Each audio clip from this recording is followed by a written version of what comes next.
अस्सलाम वालेकुम, आप देख रहे हैं डॉन न्यूज़ में मेज़बान अब्दुल गफ्फार पुरान रिप्ले के एक और एपिसोड के साथ। पाकिस्तान न्यूजीलैंड के दरमियान वनडे सीरीज़ का आगाज़ जनाब हो गया है। इस पर नेशनल टीम कराची के अंदर पाकिस्तान न्यूजीलैंड के दरमियान पहला वनडे इंटरनेशनल मैच जारी है और आप देख सकते हैं इस वक्त कि पाकिस्तान ने पहले बॉलिंग करते हुए इस पर न्यूजीलैंड पर अच्छा खासा दबाव रखा हुआ है। 5 विकेटें 150 रन पर पाकिस्तान ने हासिल कर ली थी और अगर ये पार्टनरशिप ग्लैन फिलिप्स और ब्रेस्टल की पाकिस्तान तोड़ने में कामयाब रहता है तो एक अच्छा चांस होगा कि माइट भी कि पाकिस्तान न्यूजीलैंड को 50 ओवर से पहले भी आउट कर ले। लेकिन आज जनाब ना सिर्फ हमने इस मैच से बात करनी है बल्कि चूँकि ट्रांजिशन पीरियड है, पाकिस्तान क्रिकेट बोर्ड में एक बड़ी तब्दीली हुई पिछले महीने, पिछले साल तो हम कह सकते हैं लेकिन वो साल गुजरे हुए ज़्यादा दिन नहीं गुजरे। तो चंद दिनों पहले ही जब तब्दीली हुई तो उसके आसार अब दिखाई देने लगे हैं। पहले आपके चीफ सेलेक्टर को घर जाना पड़ा और उसके बाद अब कप्तानी में और मैनेजमेंट में तब्दीली की बातें हो रही हैं। वाइस कैप्टन जनाब आज एक डिबेटिंग पॉइंट बना हुआ है चूँकि शान मसूद को पाकिस्तान क्रिकेट बोर्ड ने इंजर्ड शादाब खान की जगह टीम का नायब कप्तान मुकर्रर किया, लेकिन आज वो 11 में मौजूद नहीं है। जब मैंने भी पूछा पाकिस्तान क्रिकेट बोर्ड के मीडिया मैनेजर से जो टीम के साथ हैं, उन्होंने कहा इस वक्त हम कह नहीं सकते कि अगर बाबर कभी इस मैच में गॉड फॉरबिड कोई अनअवेलेबिलिटी या कुछ भी आपको पता है क्रिकेट में हो सकता है तो हमारा बैकअप क्या है, तो उनके पास फिलहाल कोई इसका जवाब नहीं था। उन्होंने कहा ये बाबर डिसाइड करेंगे। तो it is bit strange may be, अगर मेरी नॉलेज में क्रिकेट की ये नहीं है कि ऐसा होता है तो मैंने इसलिए 2 अच्छे एक्सपर्ट आज प्रोग्राम में बुलाए हैं। मेरे साथ मौजूद होंगे क्रिकेट एक्सपर्ट और पाकिस्तान के सबसे सीनियर मोस्ट जर्नलिस्ट कमर अहमद साहब। कुछ देर में हमें आलिया रशीद साहब भी ज्वाइन करेंगी, मैं उनसे भी पूछूंगा इस सारे मामले पर और उनकी जो एक्सपर्ट ओपिनियन है अपने दोनों एक्सपर्ट की हासिल करेंगे। लेकिन तो जहाँ बड़ी टफ सीरीज रही पाकिस्तान के लिए पूरा होम सीज़न ही, चूँकि 8 पाकिस्तान ने टेस्ट मैचेस के लिए 2022 में और कोई मैच पाकिस्तान जीत नहीं सका। एक टेस्ट जो उसको मिला कर मैं बोलूँ 7 मैच वो थे और इस साल भी हमने एक टेस्ट मैच खेला जो ड्रॉ हुआ, which was a very exciting draw. लेकिन I think good to see finally some flood lights on, the color kits on, limited overs is back। कमर भाई लिमिटेड ओवर्स तो बैक होगी, क्या हमारी फॉर्म हमारी जीत की जो भूली हुई हमारा ट्रैक है वो भी वापस होगा? और I think Pakistan needed that change because हम टेस्ट मैच में बहुत स्ट्रगल कर रहे थे। वनडे क्रिकेट में पाकिस्तान का परफॉर्मेंस जो है वो इतना ख़राब तो नहीं है जितना टेस्ट क्रिकेट में जी। अब देखें अभी जो रिसेंट वर्ल्ड कप T20 का हुआ था ऑस्ट्रेलिया में, वो तो T20 था, ये वनडे इंटरनेशनल है, वो 50 ओवर का ये खेल है। तो जाहिर है कि कहीं ना कहीं से आगे से पीछे से पुश करके पाकिस्तान की टीम आगे आ जाती है।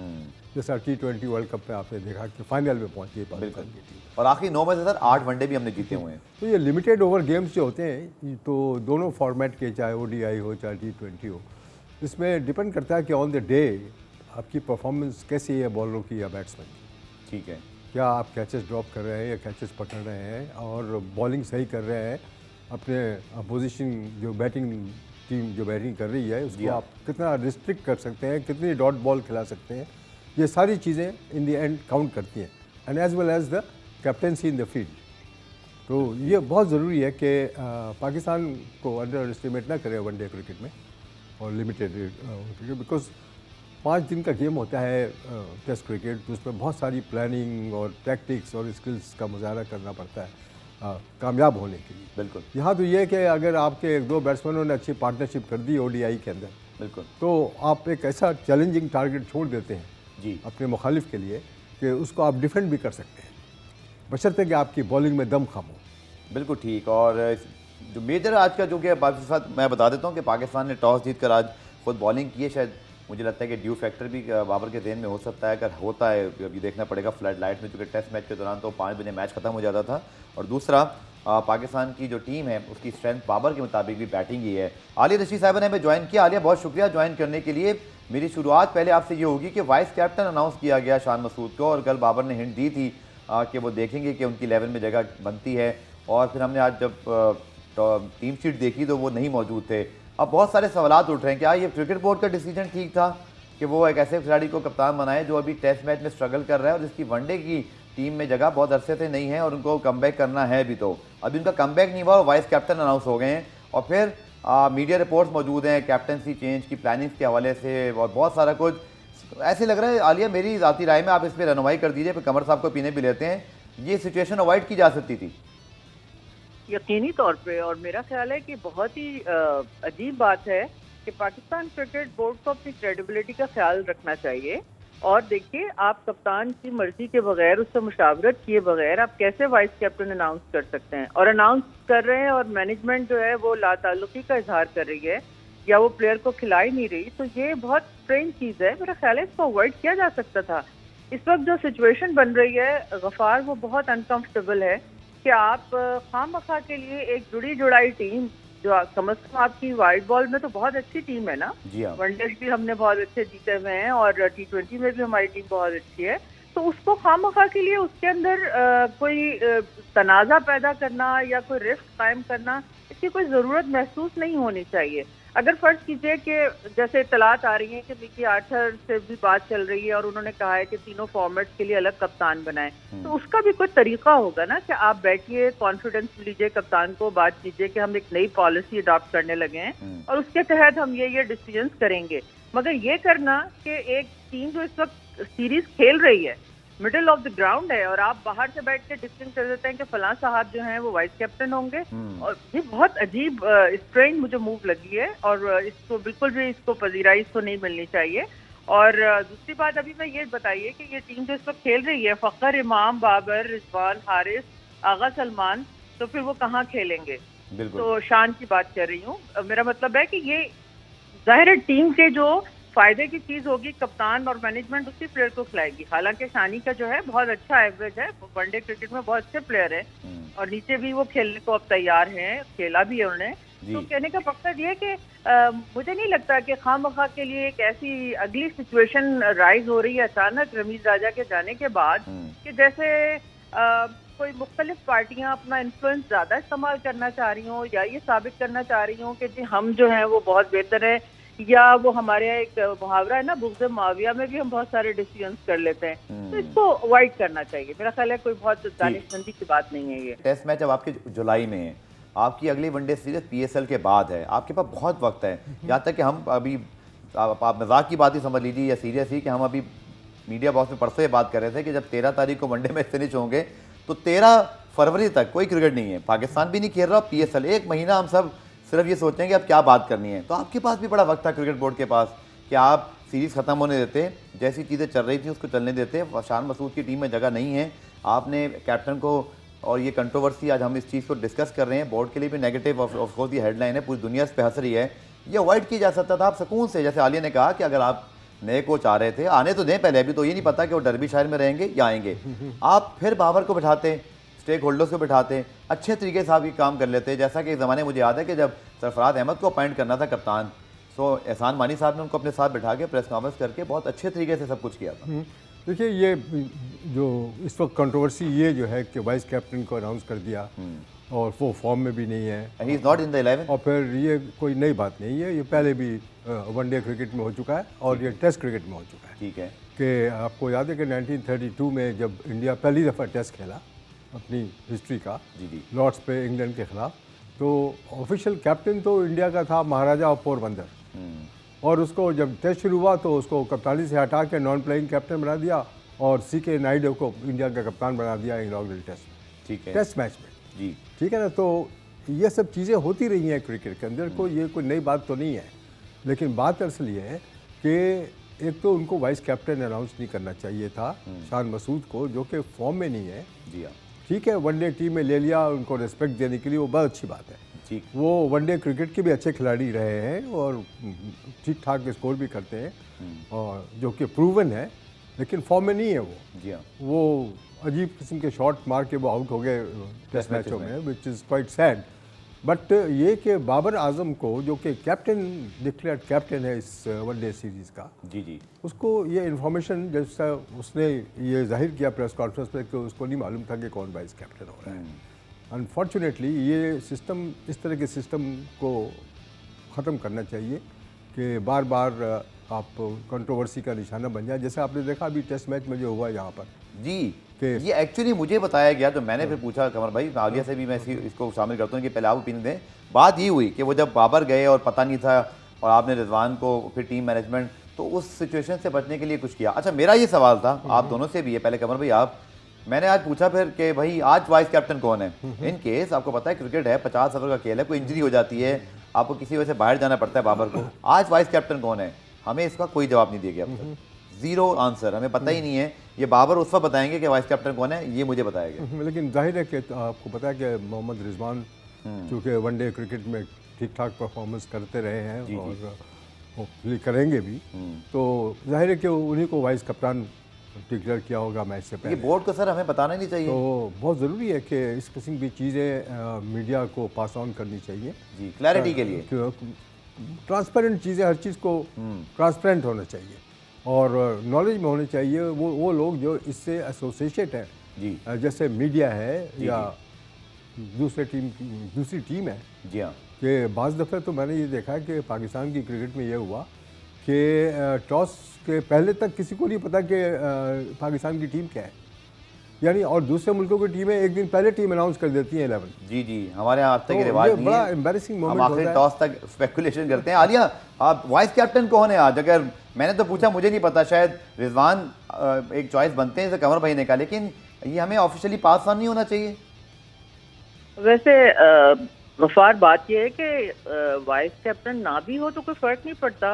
उस कप्तान को अगर इमरजेंसी में जाना पड़ता है तो वो किसी को भी अपनी जगह बता के चला जाता है। ठीक है, मतलब हमेशा हमारे यहाँ जरूरी नहीं है कि हर सीरीज में वाइस कैप्टन ही अनाउंस हो। होम सीरीज में तो ये चांस वैसे ही लिया जा सकता है, ठीक है। तो इससे कोई फर्क नहीं पड़ता। लेकिन जो बात आप लोग कह रहे हैं बिल्कुल ठीक कह रहे हैं कि क्लैरिटी के लिए बहुत जरूरी है कि और कंफ्यूजन ना पैदा हो। जी जी, मौजूदा हालात में उस हवाले से बिल्कुल बोर्ड को बताना चाहिए था। और प्लस ये कि मैच की सिचुएशन पे भी मेरा ख्याल है हमें कोई बात करनी चाहिए। हाँ बिल्कुल बिल्कुल, उस पर आएंगे। और एक अच्छी वनडे सीरीज हम एंटिसिपेट कर रहे हैं आलिया, और डेफिनेटली पाकिस्तान को वर्ल्ड कप खेलना है, न्यूजीलैंड को खेलना है। न्यूजीलैंड का तो बहुत ही इंपॉर्टेंट सीरीज है कि वो आए हुए हैं इस वक्त, पाकिस्तान और फिर इंडिया भी कमोबेश यही होंगी। क्या आप देख रही हैं आलिया, जो स्पेशली हमारे मिडल ऑर्डर पे और एक मैच फिनिशर के ऊपर सवाल उठता है, हारिस सोहेल की वापसी हुई है, सॉर्टेड आउट है हमारा middle order, sorry top order भी, हमारा स्पिन डिपार्टमेंट भी, और माशाल्लाह फास्ट बॉलिंग में नसीम को, हसनैन को, इवन शाहीन को बॉलिंग करते का मैंने 4 घंटे देखा। They looks in very good touch. I think ये मिड ऑर्डर वाला ऑप्शन हमें होपफुली के इन मैचेस में हम सॉर्टेड आउट करें। बेहतरीन मेरा ख्याल है हमारे पास चांस है कि हम होम ग्राउंड पे खेल रहे हैं और जो भी हमारी वीकनेसेस हैं, एक तो पहले मैं अप्रिशिएट इस चीज़ को करना चाहूँगी। देखिए गफार के जो प्लेयर्स जिनको जो ड्रॉप किया गया, जैसे हसन अली जो थे वो उतनी फॉर्म में नहीं थे, जी जी, मगर उसके बावजूद उनके साथ परसिस्ट किया बाबर ने, और अब वो बिल्कुल राइटली उनको ड्रॉप किया है, वो बिल्कुल ठीक है। अब्दुल्ला शफीक जो हैं वो भी प्रायोरिटी उनको पहले दी गई थी, लेकिन हमने देखा, और अभी जैसे कमर भाई भी इंडिकेट कर रहे थे शान के हवाले से, शान और अब्दुल्ला ने जो टेस्ट क्रिकेट में जिस तरह वो T20 स्टाइल में कोई गलत किस्म के शॉट्स खेलते हुए हवा में ज्यादातर आउट हुए हैं, तो ये समझ नहीं आई कि ये जरूर हमें चेक करना चाहिए एज ए जर्नलिस्ट भी, इनका माइंडसेट को क्या हुआ है, क्या अचानक। पूछा था मोहम्मद यूसुफ से आलिया, आपने भी उनका शॉट सुना होगा, ने कहा कि हम भी इस पे बात कर रहे हैं, शायद कभी कभी आपको एज अ प्लेयर ये डिसीजन लेने होते हैं, तो मोहम्मद यूसुफ ने तो इस तरह से इसको हैंडल किया था। मोहम्मद यूसुफ तो ये भी कह रहे थे कि मैंने हर प्लेयर को नेचुरल स्टाइल में खेलना चाहिए, और मैं तो इसलिए मना नहीं करता कि वो प्लेयर फिर कंफ्यूज हो जाता है। तो मैं तो उस पर ये बहुत अदब से कह रही थी कि भैया अगर कुछ ना कुछ तो आपका भी कोई रोल होगा ना, वरना ये जॉब तो कोई भी कर सकता है कि अगर प्लेयर ने अपनी मर्जी से ही खेलना है। जी हाँ। और उसको हमारे यहाँ थोड़ा सा अवेयरनेस का इशू जरूर आता है जब शॉर्ट सिलेक्शन होती है या टीम की जो रिक्वायरमेंट होती है ना, समटाइम्स हमारे प्लेयर्स वो शायद प्रेशर के अंदर वो हैंडल नहीं कर पाते और उसको विकेट जो है वो थ्रो कर देते हैं। लेकिन ये अब्दुल्ला बहुत अच्छे प्लेयर हैं, लेकिन ये उनको भी हमने देखा कि वो ड्रॉप हुए हैं। मोहम्मद हारिस भी ड्रॉप हुए हैं। इस तरह से अब्रार अहमद जो है वो भी अपनी जगह खेल रहे हैं। मतलब उनको भी वो ठीक है, टेस्ट और शायद T20 में उनको आजमाया जाए। तो इस वक्त आपके इसमें जो पिछली सीरीज में आया था वो आया था थोड़ा सा कंसर्न, मेरा ख्याल है। वैसे तो 33 की एवरेज है रिजवान की, लेकिन रिजवान को शायद थोड़ा बैटिंग अपनी जो है वो और इम्प्रूव करनी होगी वनडे क्रिकेट में। बिल्कुल, उनकी प्लेस के ऊपर मेरे ख्याल में ये अच्छा है पाकिस्तान न्यूजीलैंड और पहले वनडे मैच के ऊपर, जिसमें न्यूजीलैंड का स्कोर 194 रन से 5 विकेटों के नुकसान पर। साम अमीर का बड़ा अच्छा डेब्यू रहा कमर साहब, और उन्होंने ना सिर्फ केन विलियमसन की बड़ी खूबसूरत गेंद पर जो है उनको आउट किया, और उसके बाद भी एक कंट्रोल स्पेल किया। और I think it's a good sign कि शादाब खान की मौजूदगी में एक नया हमें जो है ना ऑप्शन भी दिखेगा, और ये अच्छा है, पूल ऑफ प्लेयर्स आपका बढ़ता है। He are the good debut. देखिए what is good about these matches are, ये T20 हो या फॉर दैट मैटर ODI या टेस्ट मैच है, कि अगर आप किसी नए खिलाड़ी को चांस देंगे जी हाँ, तो ये बहुत ज़्यादा, और मैं समझता हूँ कि चांसेस ये हैं कि शायद वो स्विम कर जाए, सिंक न करे ये होम सीरीज़ में, तो और कॉन्फिडेंस उसका बिल्डअप हो जाए। तो उसामा मीर का अभी आपने जो जिक्र किया वो मैं भी सुनता आया हूँ, पढ़ता आया हूँ कि he is talented cricketer, spinner है। तो मैं समझता हूँ कि ही सक्सीड्स या कॉन्फिडेंस बूस्ट अप हो जाएगा and he might become an asset. अब देखिए अबरार अहमद ने 4 टेस्टों में तकरीबन 238 विकेटें जी जी जी, इट्स अमेजिंग परफॉर्मेंस। बिल्कुल एक अच्छी दरियाफ्त हो रहे टेस्ट क्रिकेट की और मज़ीद बेहतर हो सकते हैं, जो कि जैसे शाहिद ने कहा कि बहुत ज़्यादा बॉलिंग से आलिया वो थोड़े एक्सपोज भी हो गए, लेकिन definitely he looks very exciting prospect. आपकी क्या राय है आलिया, 2023 का वर्ल्ड कप हमारी बॉलिंग कल जैसे मैंने आपको बताया कि जब मैं देख रहा था प्रैक्टिस में इमाम, बाबर, शान और जब रिजवान वगैरह खेल रहे थे, बहुत टफ टाइम दे रहे थे हमारे ये बॉलर्स नेट पे।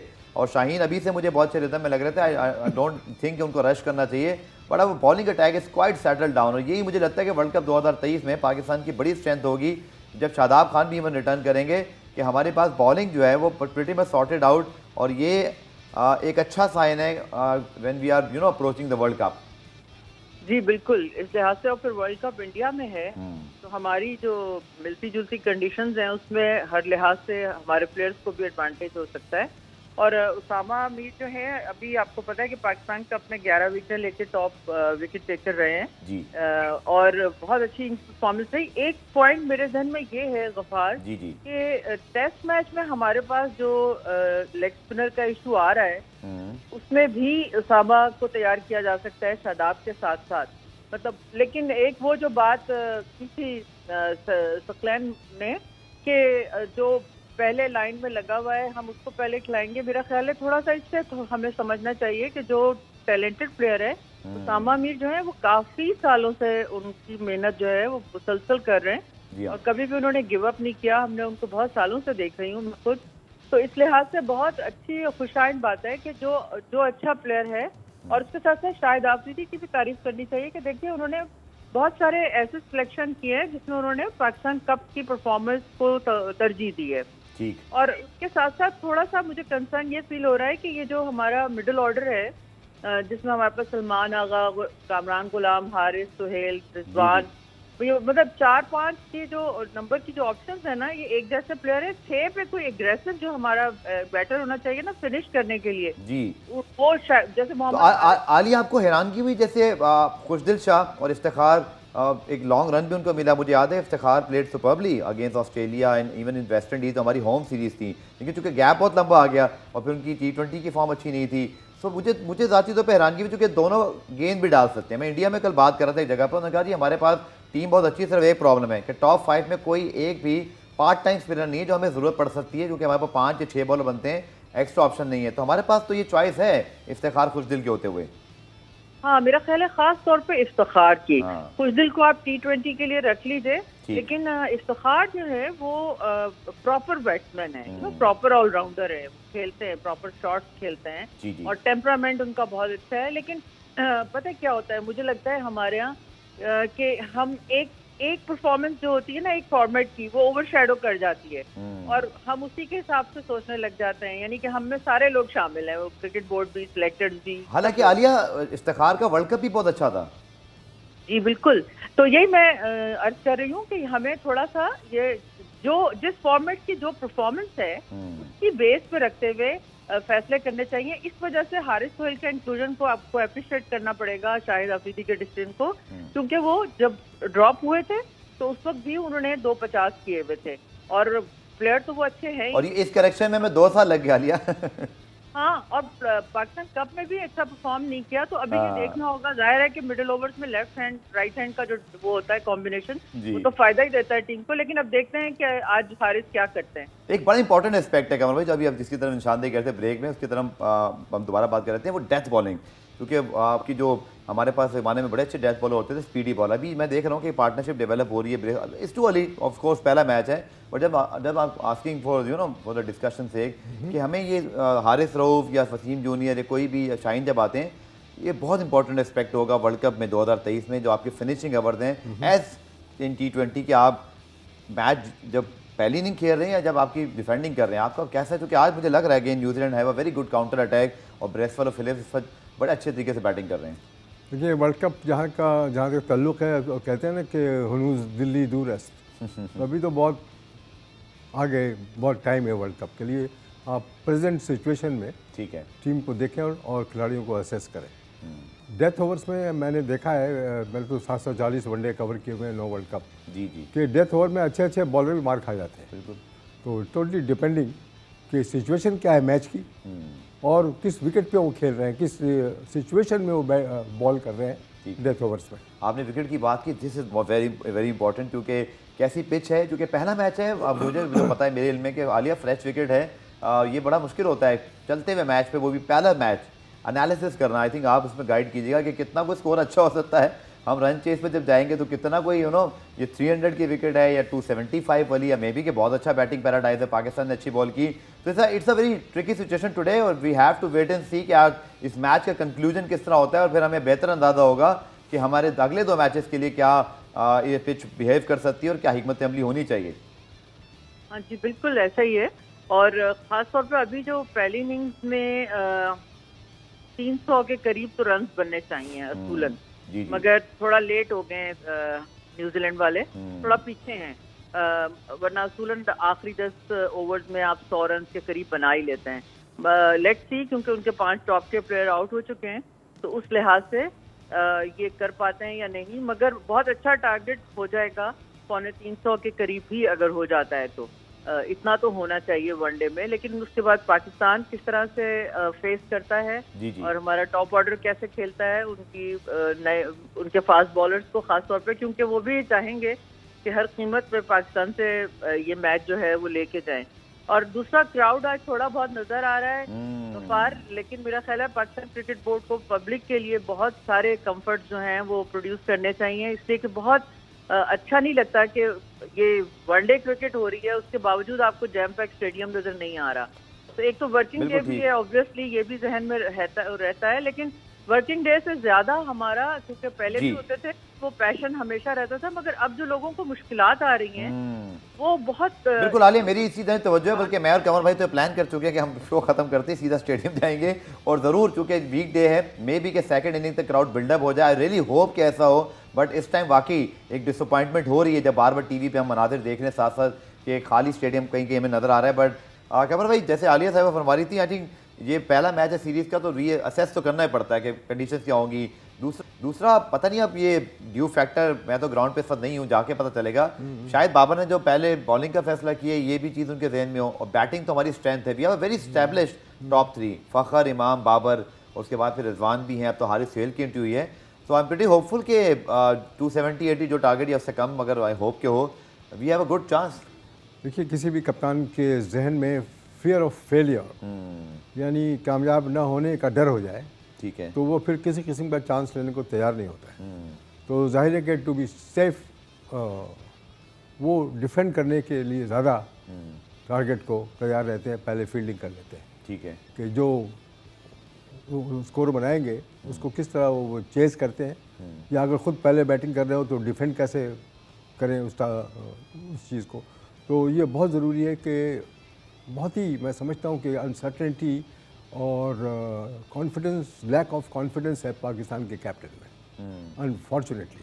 आप पूरी सीरीज़ उठा के अगर आप देखें, जी जी, ऑस्ट्रेलिया के ख़िलाफ़ या इंग्लैंड के ख़िलाफ़ या न्यूजीलैंड के ख़िलाफ़, तो वो पॉजिटिव वाइब्स जो होती है किसी टीम की या कैप्टन की, वो ऑलवेज पूरी टीम जो थी वो डिफेंसिव एटीट्यूड उनका पोस्चर था, ठीक है, बॉलर्स का भी और बैट्समैन का भी और कैप्टन का भी। हाँ, टेस्ट के नताइज भी ऐसे हैं। लेकिन आलिया, आप चूँकि रुझान है ज़रा T20 में, तो आपको याद होगा PSL में भी और वैसे ही ओवरऑल अब ये एक ट्रेंड बन गया है कि आप रन चेस पे जाते हैं, और आप तो रन बनते ही बहुत ज़्यादा हैं। आपका क्या डिसीजन है? आई थिंक बाबर शायद इसी तरह सोच रहे हैं, जो आजकल मॉडर्न अप्रोच है कि आप रन चेस की तरफ जाएँ।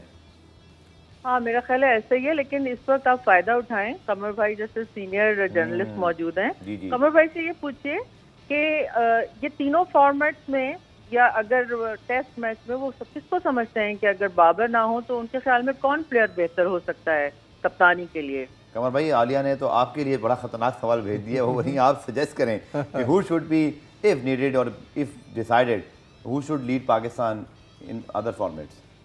देखिए, कोई ज़रूरी नहीं है कि कप्तान बहुत बड़ा प्लेयर हो। आप माइक ब्रैडले की मिसाल है कि रैशेस और या वैसे भी इंग्लैंड का मोस्ट सक्सेसफुल कैप्टन था, कभी सेंचुरी भी नहीं बनाई।